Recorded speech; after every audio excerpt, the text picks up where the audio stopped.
지금부터 제59회 국무회의를 시작하겠습니다.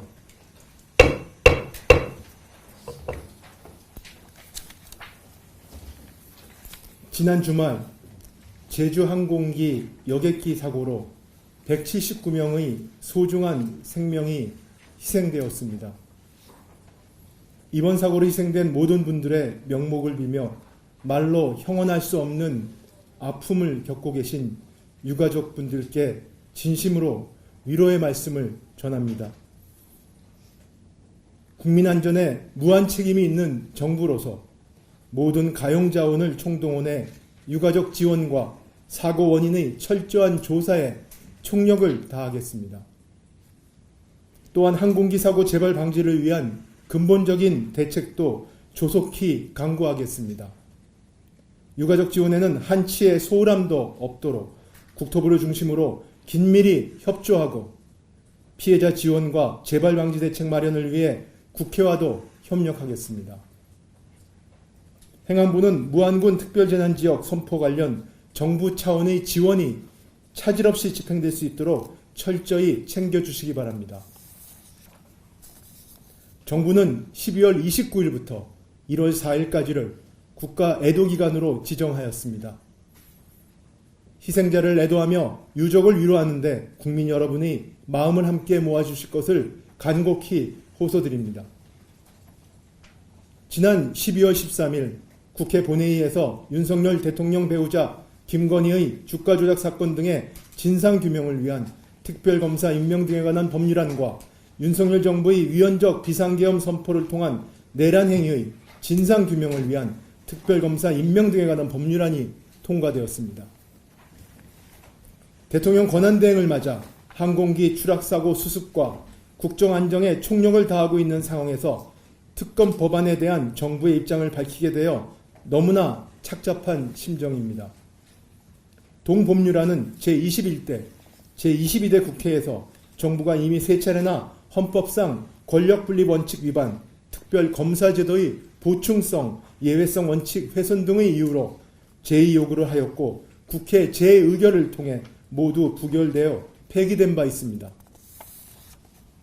그럼에도 불구하고 그 위헌성이 해소되지 않은 특검 법안이 또다시 정부로 이송됐습니다. 전례에 비해 과도한 수사 규모와 수사 기간에도 개선이 없었으며 수사 대상은 이전 특검법보다 오히려 대폭 늘어났습니다. 특히 이번 법안은 특별검사 후보자를 민주당과 비교섭단체에서만 각각 1명씩 추천토록 하고 있어 대법원장이 후보자를 추천하고 야당이 비토권을 행사할 수 있도록 하여 제3자 추천의 형식적 외관이라도 갖춘 이전 특검 법안보다 헌법상 권력분립의 원칙에 위배될 소지가 더욱 커졌습니다. 윤석열 정부의 위헌적 비상계엄 선포를 통한 내란 행위의 진상규명을 위한 특별검사 임명 등에 관한 법률안 역시 특별검사제도의 보충성, 예외성 원칙 훼손, 과도한 수사 인력과 수사 기간 등 그간 특검 법안들의 문제점들을 그대로 노정하는 한편 특검 후보 추천권을 야당에만 부여하여 헌법상 권력분립 원칙에 위반될 우려가 높습니다. 특히 형사소송법에서조차 군사, 공무, 업무상 비밀의 보호를 주요한 가치로 여겨 이를 침해하지 않도록 압수수색 등의 제한을 두고 있는데 이번 특검 법안은 이러한 보호장치를 배제하여 국방, 외교 등의 위험을 초래할 수 있으며 개인의 기본권이 침해될 우려 또한 높습니다. 철저한 진상규명과 국민적 의혹 해소라는 특검 법안의 입법 취지는 충분히 이해하고 있습니다. 그러나 헌법을 수호할 책무가 있는 정부로서 그 위헌성이 해소되지 않고 국익과 국민의 기본권 측면에서도 우려가 많은 법안들을 그대로 공포하는 것이 과연 책임있는 자세인지 수없이 고민했습니다. 무엇보다 특검제도는 헌법상 삼권 분립 원칙의 예외적인 제도인 만큼 더욱 엄격한 잣대가 필요하다고 생각합니다.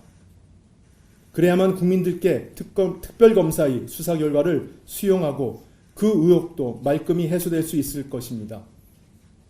여야가 다시 한번 머리를 맞대고 모두가 동의할 수 있는 합리적인 방안을 강구해 주실 것을 호소드립니다. 끝으로 헌법재판관 임명에 대하여 말씀드리겠습니다. 계엄으로 촉발된 경제의 변동성은 헌법재판관 임명 보류와 권한대행 탄핵소추 이후 급격히 확대되었습니다.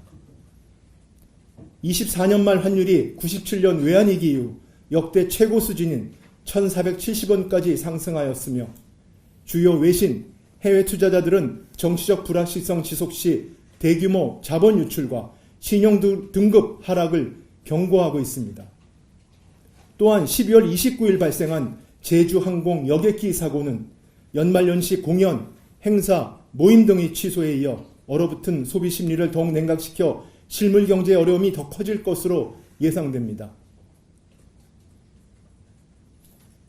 저는 사고 현장에서 사랑하는 사람을 잃은 절규와 고통을 목도했습니다. 국민의 안전과 행복이 국가의 미래입니다. 더 이상 갈등과 대립의 혼돈이 지속되어서는 안 됩니다. 서로 조율하고 타협해야 합니다.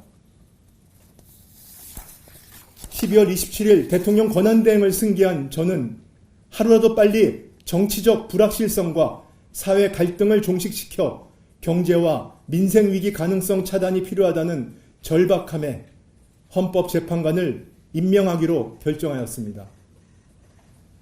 다만 여야 합의를 통해 헌법재판관을 임명해온 헌정사의 관행을 강조한 전임 권한대행의 원칙을 존중하고 그간 진행되어 온 여야 간 임명 논의 과정을 고려하여 여야 간 합의에 접근한 것으로 확인된 정계선, 조한창 후보에 대해서는 오늘 즉시 임명하되 나머지 한 분은 여야의 합의가 확인되는 대로 임명하겠습니다.